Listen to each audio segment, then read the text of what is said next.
Hi friends, Karthigai Deepam சீரியலில் இன்றைக்கான எபிசோடில் என்ன நடக்க போகுதுன்னா, அம்பிகா எல்லாருக்கிட்டேயும் ஆக்டிங், டப்பிங், வேலைன்னு என் வாழ்க்கை ரொம்பவே பிஸியாக இருந்தது. இந்த மாதிரி ஒரு குடும்பத்தை சந்திக்கும்போது எனக்கு ரொம்ப சந்தோஷமாக இருக்குது. என்னை இந்த கல்யாணத்துக்கு இன்வைட் பண்ணதுக்கு ரொம்ப தேங்க்ஸ் அபி. இல்லைனா அந்த ஃபேமிலியை நான் ரொம்பவே மிஸ் பண்ணியிருப்பேன்னு அம்பிகா சொல்ல, மேடம் நீங்கள் வந்தது எங்களுக்கு எவ்வளோ பெருமையாக இருக்குது தெரியுமா?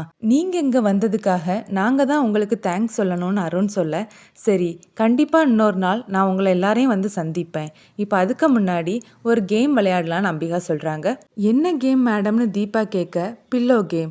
நான் மியூசிக் ஆன் பண்ணுவேன், நீங்கள் எல்லாரும் பில்லோவை பாஸ் பண்ணிகிட்டே இருக்கணும். நான் மியூசிக்கை கட் பண்ணும்போது யார் கையில் பில்லோ இருக்குதோ அவங்களுக்கு பிடிச்சவங்கள பற்றி அவங்க மனசில் என்ன தோணுதோ அதை ஃப்ராங்காக சொல்லணும்னு சொல்கிறாங்க.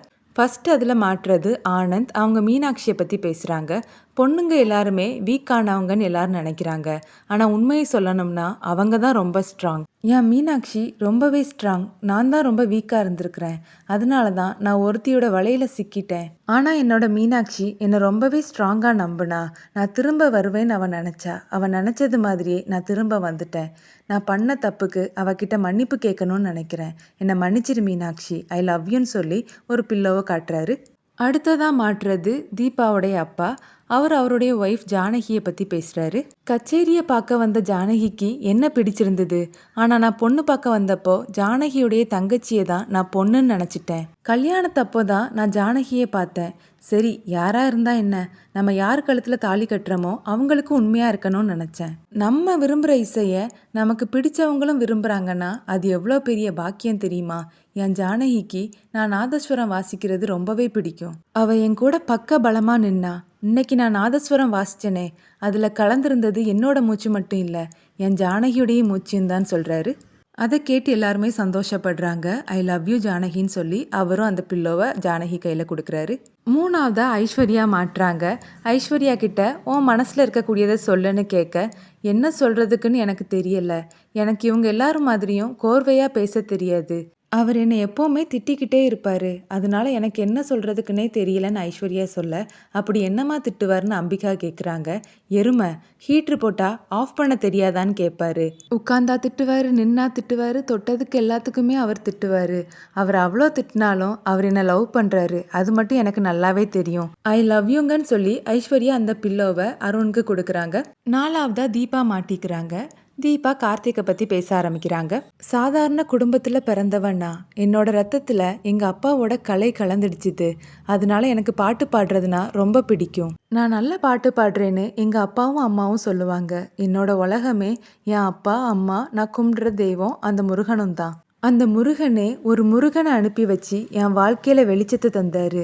அவர் வேற யாரும் இல்லை, என் கார்த்தி தான். ஒரு காலத்தில் என்னோட குரல் எனக்கே சொந்தம் கிடையாதுங்கிற நிலமையில நான் இருந்தேன். இப்போ என்னோட குரலை இந்த உலகத்துக்கே தெரிய வச்சது என்னோட கார்த்தி தான். எனக்கு ஒரு நல்ல குடும்பத்தை தந்து இந்த வீட்டோட மருமகங்கிற அங்கீகாரத்தை தந்ததும் என்னோட கார்த்தி தான். எனக்கு முருக பெருமான்னா ரொம்ப பிடிக்கும். ஆனால் இப்போ அந்த இடத்த நான் என் கார்த்திக்கு கொடுத்துருக்குறேன். இப்போ முருகன் கூட 2வது இடத்துக்கு போயிட்டாரு. இந்த தீபாக்கு தீபாங்கிற அடையாளத்தை தந்தவர் என்னோட கார்த்தி தான். ஐ லவ் யூ கார்த்தின்னு சொல்லி கார்த்திக் அந்த பில்லோவை கொடுக்குறாங்க.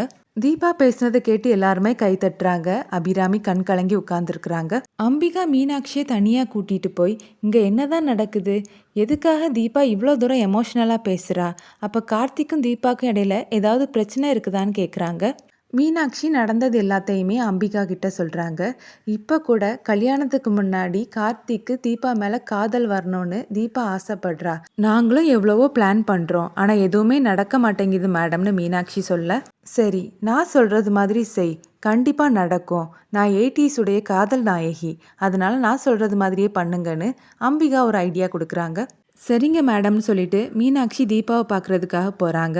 தீபா ஒரு இடத்துல கார்த்திக்கு நம்ம மேலே காதல் இன்னும் வரலையேன்னு சொல்லி ஃபீல் பண்ணிட்டு நிற்கிறாங்க. மீனாட்சி தீபா கிட்ட போய், என்ன தீபா தனியாக இங்கே என்ன பண்ணுறேன்னு பேச்சு கொடுக்க ஆரம்பிக்கிறாங்க. அப்புறமா அவங்க விரலில் இருக்கக்கூடிய மோதிரத்தை பார்த்துட்டு, இது கார்த்திக் போட்ட மோதிரமான்னு கேட்க, ஆமாக்கா பந்தக்கால் நடும்போது அவர் போட்டு விட்டார்னு தீபா சொல்ல, ஓ ஓ! குடு நான் பார்க்குறேன்னு சொல்லி அந்த ரிங்க கழத்துறாங்க. தீபாவோட விரல்ல இருந்து ரொம்ப கஷ்டப்பட்டு அந்த ரிங்க கழத்துறது மாதிரி மீனாட்சி கழத்துறாங்க. அப்புறமா அந்த ரிங் ஸ்லிப் ஆகி கீழ விழுறது மாதிரி நடிக்கிறாங்க. அந்த ரிங் உருண்டு போகுது. "என்னக்கா நீங்கன்னு?" சொல்லிட்டு பின்னாடியே தீபாவும் ஓடுறாங்க. அந்த ரிங் மண்டபத்த தாண்டி வாசல்ல போய் விழுகுது. தீபாவும் ஓடி வராங்க. அங்க வரக்கூடிய வண்டிய கவனிக்காம அந்த ரிங்க எடுக்க போறாங்க. இதோட இன்னைக்கான எபிசோட் முடியுது.